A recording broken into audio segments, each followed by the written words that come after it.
some of the things that the discussions you've had, or maybe just some of the worst case scenarios you've come across, without obviously sharing any company names? Yeah, yeah, of course. Well, of course, we're one of the big components of that initial, due diligence process. But of course, it's not all of it, because I mean, as you mentioned, the interviews, the assessments, and of course, attracting the right candidates and making sure that you're hiring with a strategy. You have a strategy for hiring, because there are all kinds of people that they may be good people, but they may not be good for you. Just because they're good people, it doesn't always necessarily mean they're good for you. Yeah. So I always tell the people, like, to screen in and to screen out. So it's about the due diligence, it's about the background checks, it's all about all of that, but it's also about the skills, because you can hire someone who's never done anything in that regard, but is also a dud, so hasn't accomplished anything either. So they may have never gotten into trouble, but they've never did anything either. So I try to tell people, okay, try to approach it in a balanced manner with an objective.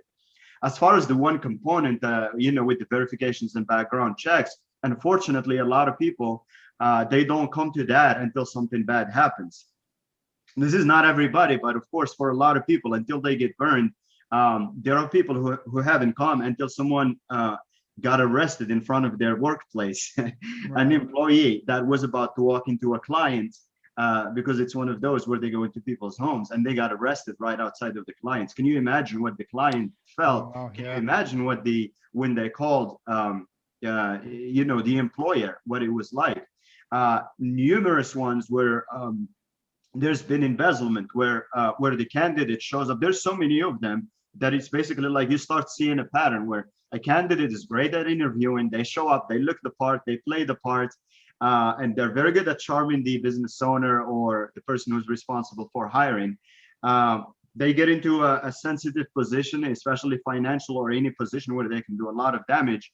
And by the time the employer sobers up to it, they've already embezzled anything from 50 grand to 150. We've heard of 250 before they found out. And most of the times, by the time the employer found out, that person has already jumped ship. They've already left. Right. Yeah. And so there's been many examples of that. And a lot of people just don't think about how small of an insurance that is to take that time initially.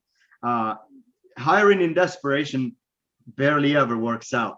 So it's good to take the time, because what you end up doing is you churn through a ton of people, which gives you headaches.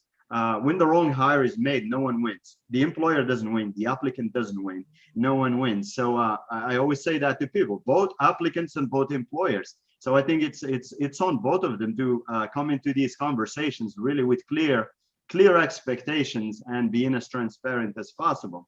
That being said, the onus is as employers to check and to do our due diligence, because obviously there are liabilities, there's reputational risk, there's, of course, goes straight to the bottom line, is the wrong hire can cost anything from 1 year's salary to 3 times the salary of that position, just for making the wrong hire, because of all the costs associated with the switching, and not to mention the opportunity cost, depending on the position, assuming there hasn't been damage done, while the wrong hire was in there, whether it was workplace violence, whether assault on a client, whether it was embezzlement or other damage.